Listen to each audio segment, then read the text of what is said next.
Sky. Good afternoon. Afternoon. Can we start off with any team news after the Atletico game? Yeah, not much. Obviously, Big Gabi had to leave the pitch with an issue, and he hasn't been able to train yet. So let's see how he evolves in the next 24 hours, whether he's available or not for the weekend.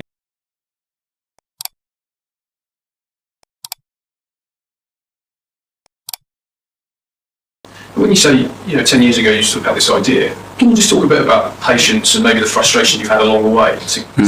For 10 years to have that idea, and do you feel you're only now playing that kind of football? I mean, just talk a bit about that journey.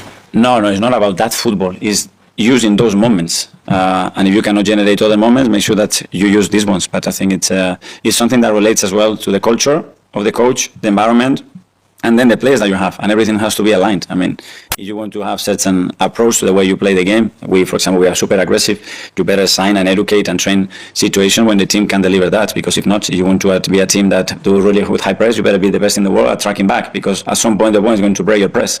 So you have to have players that are able to deliver that. So it's all in relation to what you want to do. You have to acquire and have and evolve the players in that direction. Just on those 4 games, because you preempted my next question, but does that form part of your messaging to the team? Look, we didn't win against these 4 teams last season. You've done it with the previous 3. Now the chance to do it with the 4th. Well, if we want a very different outcome, we better do very different things that we did last year, especially against these fixtures. So we know what Palace are doing, what Oliver has done for the football club, and the way they are getting results. So it's going to be a really tough match, but we're going to play again in front of our crowd, and we are confident if we hit our level, we have a big chance to win it. Final one for me, Mikel. A lot of people are talking about the strength of your squad.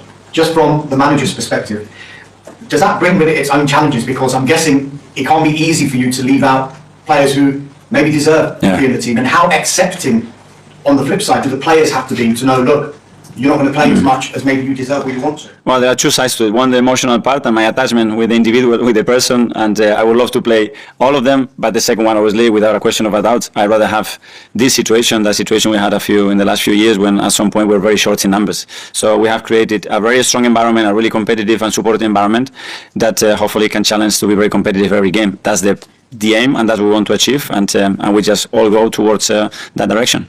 Hi. You've obviously got some players who are in great form, but looking at Crystal Palace, Jean-Philippe Mateta looks like a completely new player. 5 goals so far in the opening, 8 Premier League games. How do you stop him?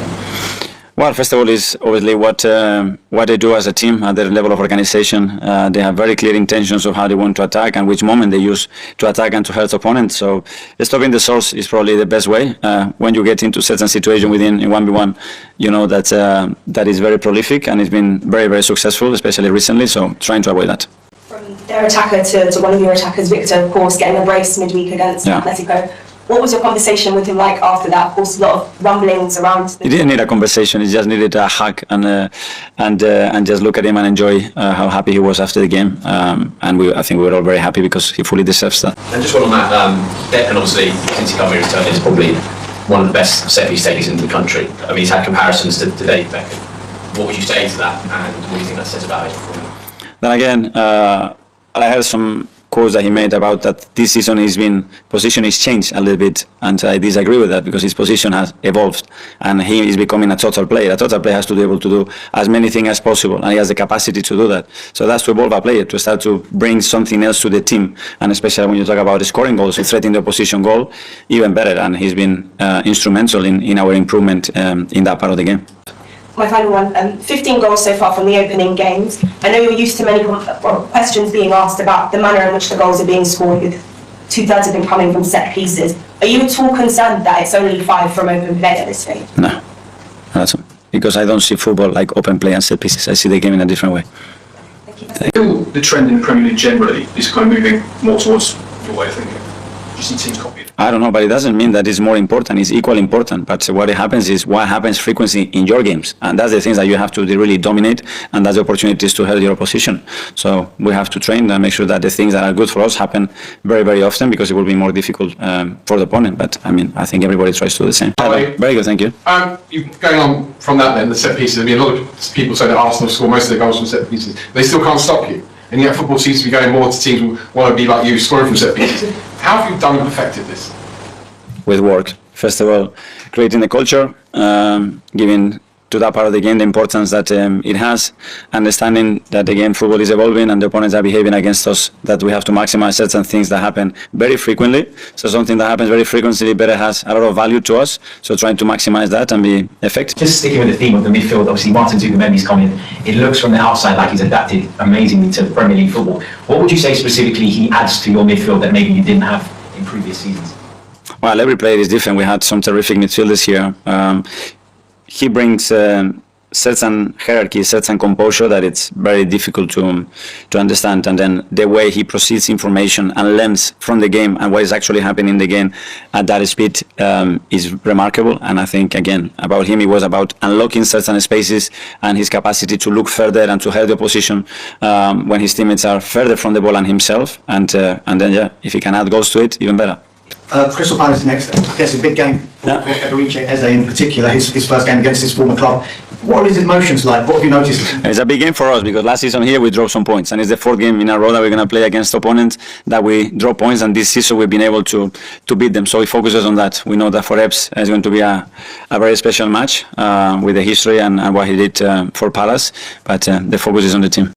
At what point did you say that, Bill? Did you hone in on the fact that this was going to be such a rich source of goals and so good for your team? 10 years ago.